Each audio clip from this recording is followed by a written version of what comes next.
तो अभी का टॉपिक है second colligative property, elevation in boiling point के बारे में हम डिस्कस करने जा रहे हैं।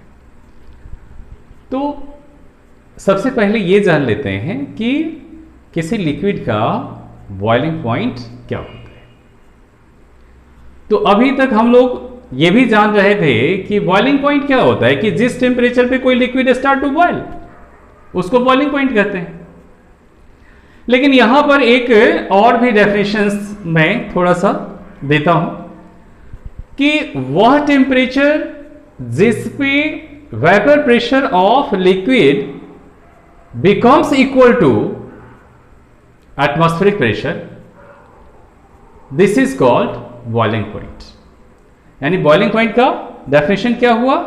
The temperature at which vapour pressure of a liquid becomes equal to atmospheric pressure, तो इसे हम बॉइलिंग पॉइंट कहते हैं।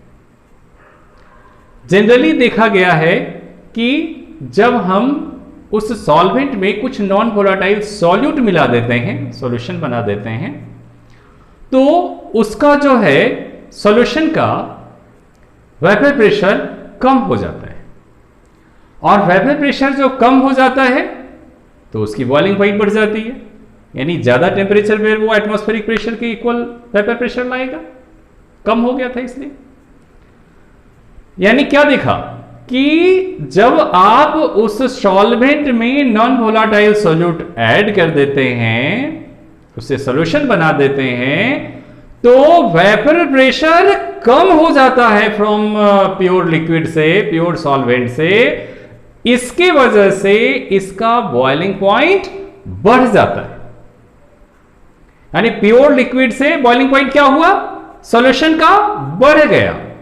तो ये जो एलिवेशन हुआ, इसी को हम एलिवेशन इन बॉइलिंग पॉइंट कहते हैं। यानी boiling point of pure liquid and boiling point of solution का जो डिफरेंस होता है, इसको हम एलिवेशन इन बॉइलिंग पॉइंट कहते हैं। यानी अब हम इसको इस ग्राफ से भी समझ सकते हैं। इस ग्राफ में आपको एक तरफ हमने वेपर प्रेशर लिया है और दूसरी तरफ टेम्परेचर लिया है। ये सॉल्वेंट का कर्व है। यहां सॉल्वेंट का जो प्योर लिक्विड है उसका बॉइलिंग पॉइंट टीबी नॉट है, और सॉल्यूशन का मैंने बताया कि सॉल्यूशन का बॉइलिंग पॉइंट बढ़ जाता है, उसको हमने टीबी से कर लिया। तो ये जो डिफरेंस है delta TB equal to TB minus TB naught, this is the elevation in boiling point.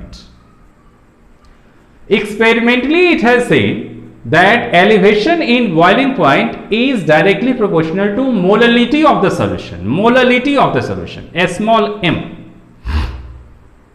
Molality of solution के डायरेक्टली प्रोपोर्शन होता है। तो मोललिटी ऑफ डायरेक्टली प्रोपोर्शन होता है, तो हम क्या लिख सकते हैं? Delta TV directly proportional to small M, and delta TV equal to, यहां पर प्रोपोर्शनलिटी साइन हटाएंगे तो एक कांस्टेंट लगा देंगे Kb इंटू एम। Kb जो है प्रोपोर्शनलिटी कांस्टेंट है, जिसको हम मोलल एलिवेशन कांस्टेंट भी कहते हैं। एंड मोललिटी का फॉर्मूला पता ही है कि molar mass of solute upon molar mass, given mass of solute upon molar mass of solute into 1000 और अपॉन W1। W1 यानी गिवन, ये जो है मोललिटी क्या होता है? Moles of solute dissolve in 1000 gram of solvent और पर केजी ऑफ सॉल्वेंट। तो इस तरह से हमने इसमें पुट अप कर दिया है। सपोज करते हैं कि m इक्वल टू 1 होता है, तो डेल्टा टीबी क्या हो जाएगा? Becomes equal to Kb। तो समटाइम इट विल आस्क कि what is the definition of molal elevation constant. Then we will define molar elevation constant defined as elevation in boiling point when molality of solution taken unity. यानी molar elevation constant defined as elevation in boiling point when molality of solution taken unity. हम 1 ले लिया तो उसके equal आ गया। तो इस तरह से भी क्वेश्चंस आते हैं। अब क्वेश्चन ये है, चलिए अब इस चीज को और क्लियर करते हैं। इसका एक क्वेश्चन मैं देकर आपसे डिस्कस करते हैं कि कैसे क्वेश्चंस पूछे जाएंगे। सपोज करते हैं कि हमारा क्वेश्चन दे रखा है कि 18 gram glucose dissolve in 1000 gram of water और 1 kg of water in a saucepan. Saucepan में जो है 18 ग्राम ग्लूकोज को 1 kg वाटर में डिसॉल्व कराते हैं। तो क्वेश्चन है at what temperature will water boil at 1.013 बार।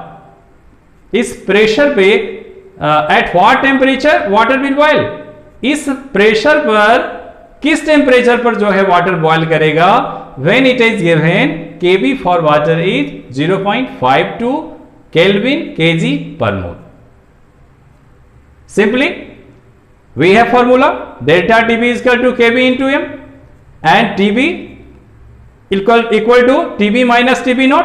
ये सॉल्यूशन का है बॉइलिंग पॉइंट और ये प्योर लिक्विड का है, सॉल्वेंट का है। Kb has given 1.013 and given mass of glucose is solute 18 upon 180, it will moles of solute and 1000 gram of solvent. तो 1000 ग्राम इसको केजी में कर दिया है तो इसमें 1000 से मल्टीप्लाई कर दिया और इस टाइप से जो है। और Tb not boiling point of water क्या होता है, 100 डिग्री सेल्सियस होता है। 100 डिग्री सेल्सियस को केल्विन में कन्वर्ट करेंगे तो क्या करेंगे कि 273.15 से ऐड कर देते हैं, ऐड कर देंगे तो इट विल बिकम 373.15 केल्विन।